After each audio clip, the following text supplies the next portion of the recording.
And welcome to Experience 49 Digits, Part 1. We're going to start in this a set of several, about almost a half dozen experiences where we're going to design a simple Meteor application. And this will hopefully, by the end of it, give you the sense for all the processes involved with designing a simple CRUD application kind of from scratch in Meteor. For this particular experience, we're just going to work with the landing page and do a little bit of formatting to get things to kind of transmogrify the Meteor application template React into a landing page that is appropriate to the particular application. So that's what we're going to do. How do I get out of this thing? To start, there's some things to do before the WAD. The first is to find a picture to use for your cover image. So you can see, I've got that little background image there. You need to find something similar. Here's what it is. It's a JPEG file for me. Go out on the web, find something that works for you. I don't care what it is. Works a little better if it's 1,000 pixels wide. Really anything will do. You can be creative. Second thing is that you probably want to watch this screencast before trying the WAD for the first time, because I'm not really sure how to give you readings that bring you up to speed with all the material in this screencast. So watch it one time through. You might want to take notes. What I don't recommend that you do is just watch the screencast, pause it, type, go a little farther, type. If you do it that way, then you're not going to learn much about how to really do it in practice. You're just kind of learning how to watch a screencast and copy. So watch it through one time, take notes, and then just try to do it without watching the screencast. I think you'll get a lot more insight from it. The other thing is that I have a video on branching and merging in GitHub Desktop. We're going to be doing a lot of branching and merging in these experiences, so you should definitely understand how to do that. It's not very hard. But it requires a little bit of conceptual understanding. And then there's some Meteor guide chapters that have been popping up here and there in the Meteor modules, and you should make sure you've looked at that. So before starting the time part of the WAD, you should set up your repo and install the template. What that basically means is creating a private repo called digits, using Meteor application template React, and then cloning it to your local repository, and then creating a static web project called digits that's going to point to that repo. So this is kind of the standard stuff you've been doing. Okay, so that brings us to the WAD itself. I should also say that as part of the installation of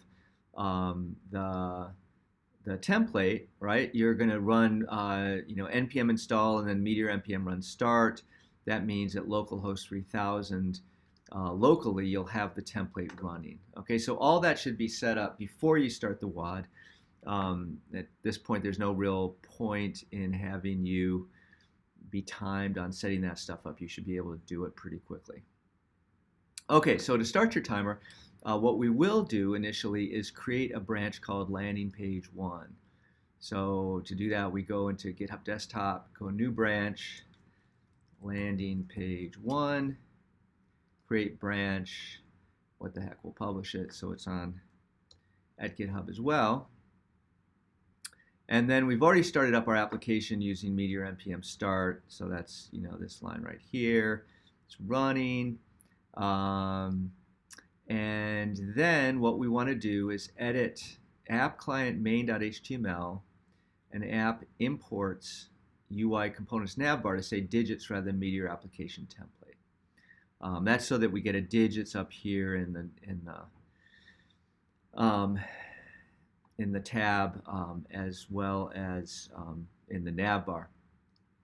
So to do that, what we have to do is go into main.html, edit this title to say digits, and then in UI components navbar, there's a line that says digits. So we save that out, and then we go back to Google Chrome, and we take a look. Hopefully real soon. Yeah, you can see that it refreshed now. Digits is displaying in the tab, digits over here. So that's good. The next thing we want to do is add our background image to the landing page. So we want to copy the image file into App Public Images. So I go find it here, Propeller C, and then I go over in here. And the idea is that this Public Images folder is conveniently set up in Meteor, so that when you are running the application, you can go to the host URL, and then in /images, and then the name of the file name will retrieve that particular asset. So these are the public assets, the things you want to be able to get to publicly when the application is running. So what we're going to do, what we want to do now is create a CSS class and app client styles.css that specifies the background and background size properties as you've done previously. So we want a background, we want a class that will make the picture that I have found be the background image. And this is kind of the standard thing you've been doing in your, your HTML, CSS, and React things. So we're going to create a class called, we'll just call it digits landing background. And then this has a background field, which is going to be a URL. And then the path is going to be images digits header dot JPEG. So you can see we're in images digits header dot JPEG. And then we have this kind of standard boilerplate, no repeat, center fixed, just to make the thing look good. And then background size is cover. This is just your kind of boilerplate CSS stuff to create a background image. Unfortunately, you can see we're going to get this, not an ESLint error, but this is an inspection that runs on CSS files, which says it can't figure out where this path is not appropriate from IntelliJ's perspective to find the image, but it is appropriate from Meteor's perspective because Meteor knows about this distinguished public directory. Unfortunately, the inspector does not know about the public directory. So you're going to get this error. It's a spurious error. You can see if you look at it, it's not an ESLint error. So one thing you could do is you could disable CSS inspections in IntelliJ if you wanted to get rid of it, but I'm just going to ignore it. So we create this CSS file, and then we're going to wrap the landing component return value with a div that specifies your CSS class. Now the middle section of the landing will have your image as a background, right? So what that means is that we're going to go to this landing page, and then instead of returning this, grid directly, we'll return a div where the class name equals digits landing background, which is the name of that CSS class. And then if we now put a /div here, okay, and we look, we get the green check. And if we go back to digits, great. So now we can see we do have our background behind the template, and of course it doesn't look very good, but at least it's it is a background image. Okay, so it looks similar to that. Actually, I guess I have to resize it to really make it look similar to that, or maybe it doesn't even. I guess my image is a little different from what I had before, but we're clearly accomplishing the correct goal here. So the next thing we want to do is, instead of having this template text, we want to have a 3-column grid with this kind of explanatory info about what the application does. And the hints there are that we want to use a grid with container-centered and stackable properties. and then specify that it has 3 columns. So to do that, we go back over here and we say grid, and it will be a container, and we want it to be stackable.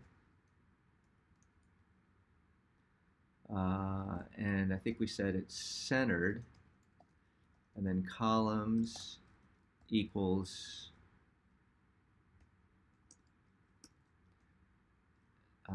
3. Actually, do it this way. 3. Now you may be asking yourself, what the heck is all this stuff? And the answer is that you want to look at the documentation. It's always okay to look at the documentation.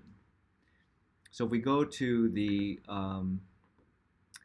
grid collection right here, and then we can look at the properties, and we can see there's a centered property, there's a container property, there's a stackable property, and there's a columns property.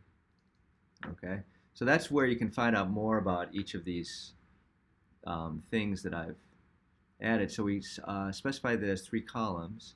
Let's go back over here, and because of that, we don't use these column widths anymore. And what we could do, let's just do this. Let's just take this grid column and we'll repeat it 3 times. And it occurs to me that we said that each grid column should have text align equals center. So let's add that in. Again, for starters, this is something that you'll kind of, when you're doing your own app, you're going to have to kind of play around.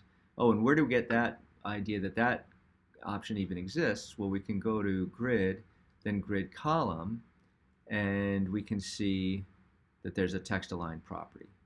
Okay, so that's how you find the properties that are associated with these things. Okay, so let's see. So we've got this. What we've now done is we've created these 3 columns with these 3 icons in it. Not very interesting. And what we want to do next is we need to put in an icon, an H1 header. So the icon is going to give us one of these things. The H1 header is going to be multiple users, contact details, timestamps, notes. And then H3 header is going to give us this text. So let's start with this multiple users one. So we know we need an icon, okay, and we know we need a size, and we know we need a name for this thing.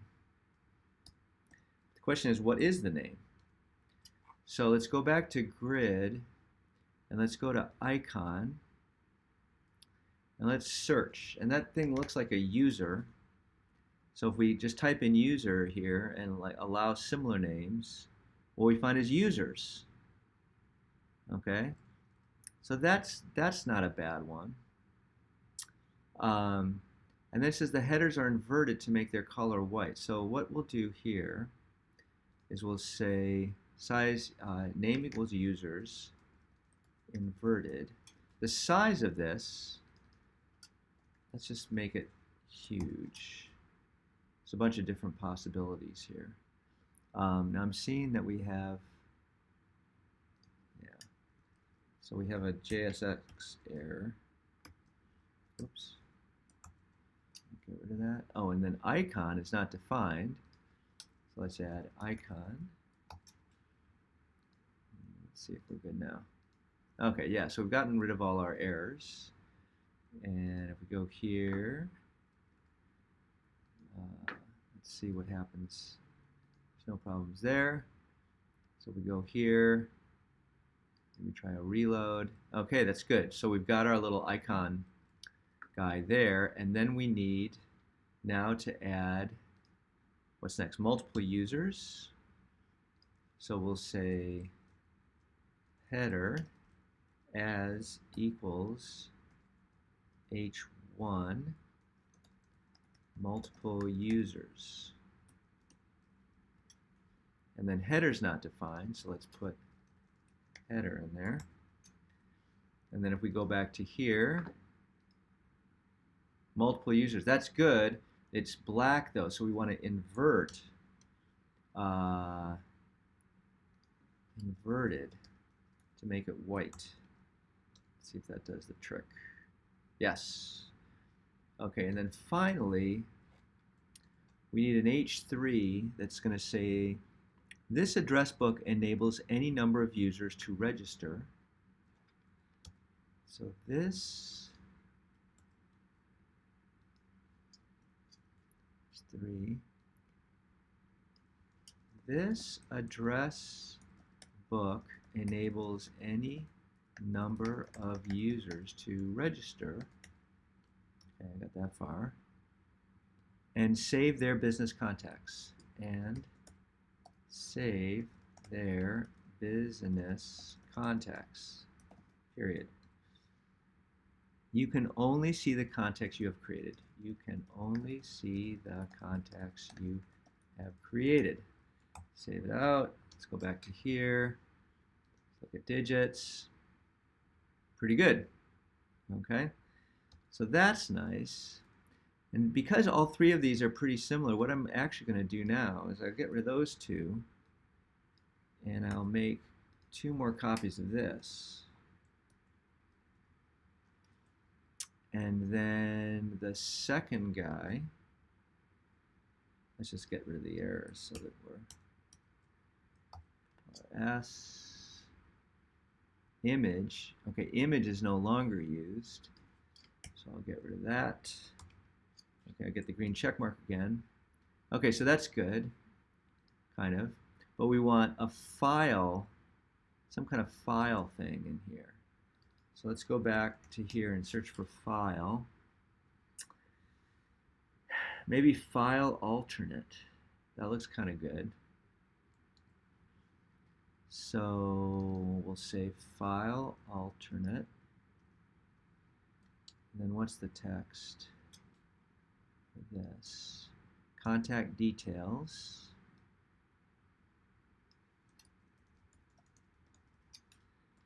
Contact details are, for each contact you can save their name, address, and phone number.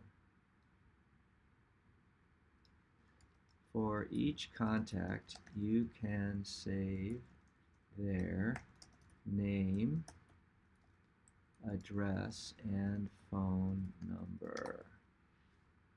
Okay, let's go back and take a look at our handiwork. Yeah, that's pretty good.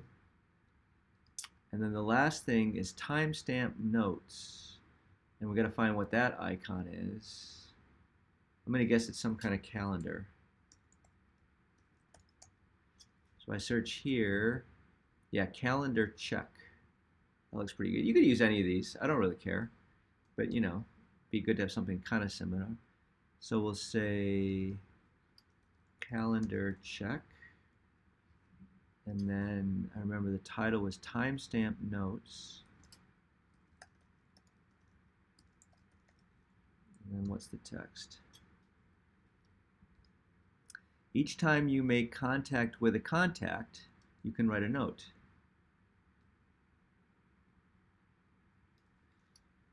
Each time you make contact with a contact, you can write a note that summarizes the conversation.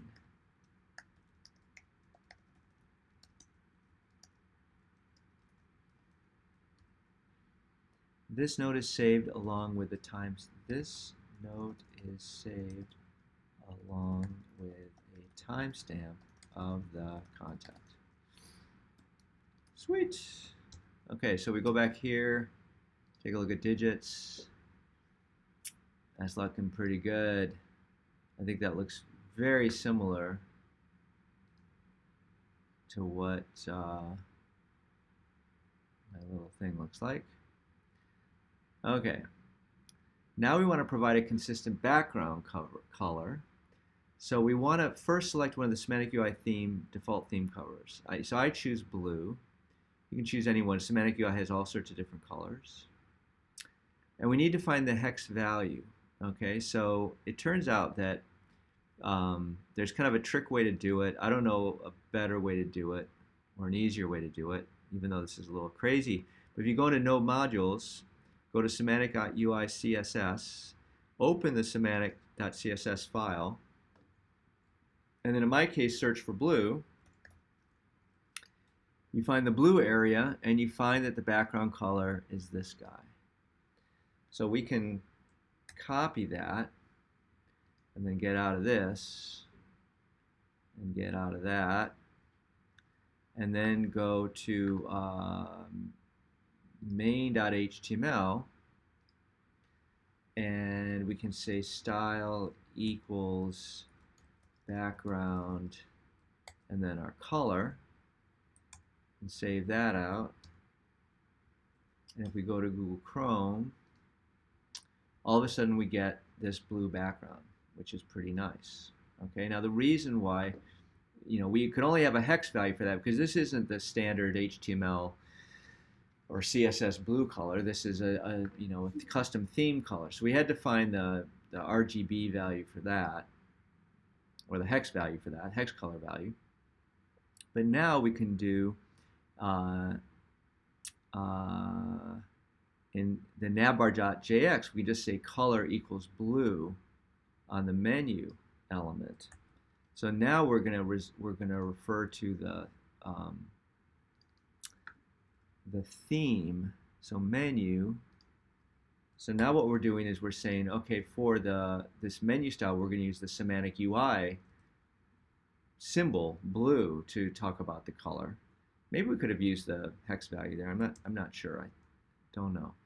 But we definitely can use the semantic UI value, and then when we go back to digits, we can now see we have these matching blues. One specified with the name blue, one with the hex value that matches it.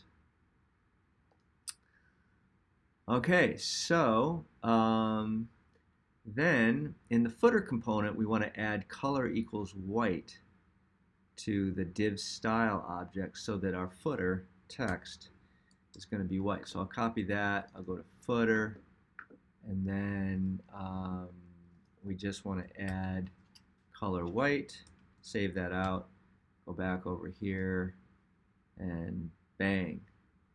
Okay. And now we've basically, if you look at this, and then you look at us, look at the other thing, they're basically just the same. Okay. Except my thumb. The thumb is a lot bigger in this one. I don't know why. It's kind of less big in that one. But at any rate, we've finished we've almost finished. So let's now, oh my gosh, I didn't do the timer. I didn't start the timer. So let's now invoke meteor npm lint. So Control C, meteor npm lint, meteor npm run lint.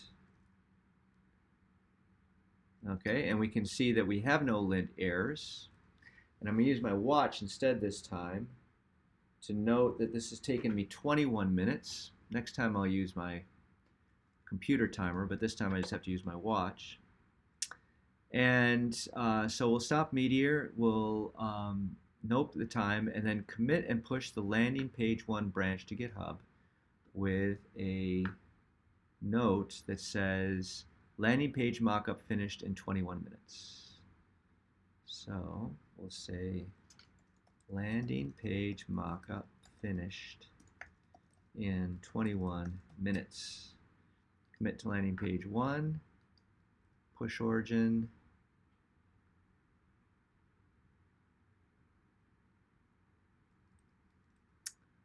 all right, there we go.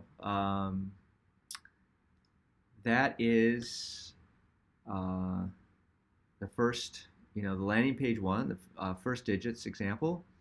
The final thing I want to note is that it's good for you guys to do this one more time, at least one more time. You can do it more than 2 times, but 2 times is really good. And the great thing about this process is that to start over, all you have to do is switch back to the master branch. And once you do that, you'll see that all of our changes get reverted. Landing is going to be the most obvious one. It's right back to the beginning. And in fact, if we go back to our application, let's see if we have to start it up again. Meteor npm run start. So when we start it up again, it will be just as it was before. So the nice thing about this branching and merging aspect of using GitHub to put your changes into a branch is that you can just go back to the master branch and get right back to the initial state of the application. All right, so there you have the Meteor digits part 1. We'll go on to part 2 in a little bit.